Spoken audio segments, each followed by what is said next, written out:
89 et opérant principalement dans la construction, de l'énergie ainsi que la fabrication des véhicules militaires. Ici, le Niger a déjà commandé des véhicules blindés dont certains sont déjà livrés et d'autres en cours d'après la présentation qui a été faite au Premier ministre par les plus hauts responsables de cette entreprise.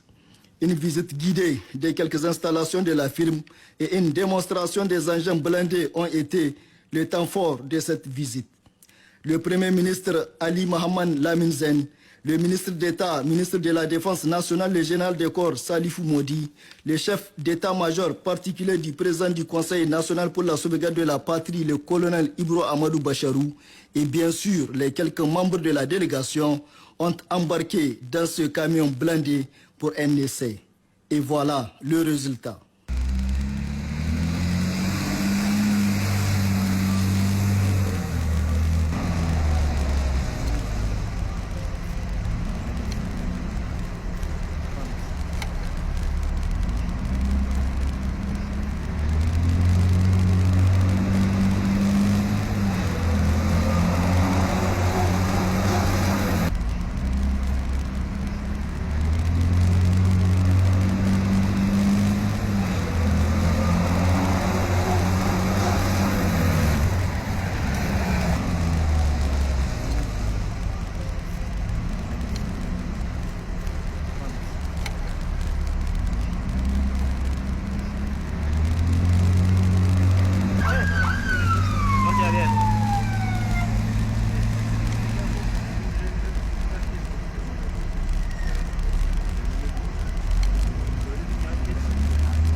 Comme dans un film hollywoodien, mais une réalité.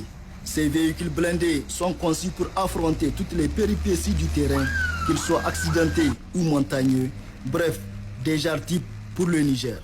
Le Premier ministre Ali Mohamed Lamine Zen, témoin oculaire ou plutôt personnage ayant vécu la scène, livre ses impressions.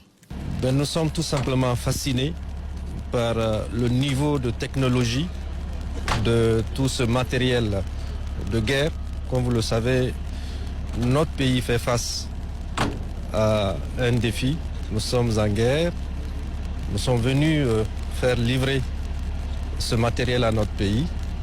Une bonne partie est déjà sur place. Et ce que vous venez de voir est tout simplement ahurissant.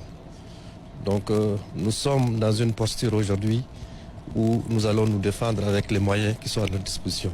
Nous sommes à présent à Turkish Aerospace Industry pour la deuxième étape.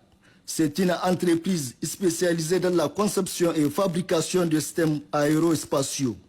Ici également, après un accueil chaleureux et une présentation de la société, la délégation a eu une visite guidée. Des aéronefs, des hélicoptères et drones de combat, entre autres, sont les produits présentés au Premier ministre et sa délégation. Le Premier ministre, le colonel Ibro Amadou, s'installe confortablement comme pour y faire un tour. Bref, les responsables de cette société disent être à l'écoute des autorités nigériennes afin de contracter un contrat gagnant-gagnant. Enfin, Roketsan a été la dernière et la troisième étape pour ce périple marathon entrepris par le Premier ministre et sa délégation. Roketsan est un complexe industriel spécialisé dans la fabrication de missiles et roquettes dont le Niger a passé une commande il y a quelques mois de cela. Présentation de l'entreprise et une visite guidée de la salle de montage des missiles et roquettes, tel a été le menu de cette visite à Roketsan. Ces visites du Premier ministre au niveau des complexes industriels d'armement de la Turquie démontrent la ferme volonté des autorités nigériennes au premier rang desquels le général de brigade Abdraman Chani, président du Conseil national pour la sauvegarde de la patrie, a équipé l'armée nigérienne afin qu'elle assure efficacement la sécurité du territoire nigérien, mais également intensifier le partenariat dans ce domaine.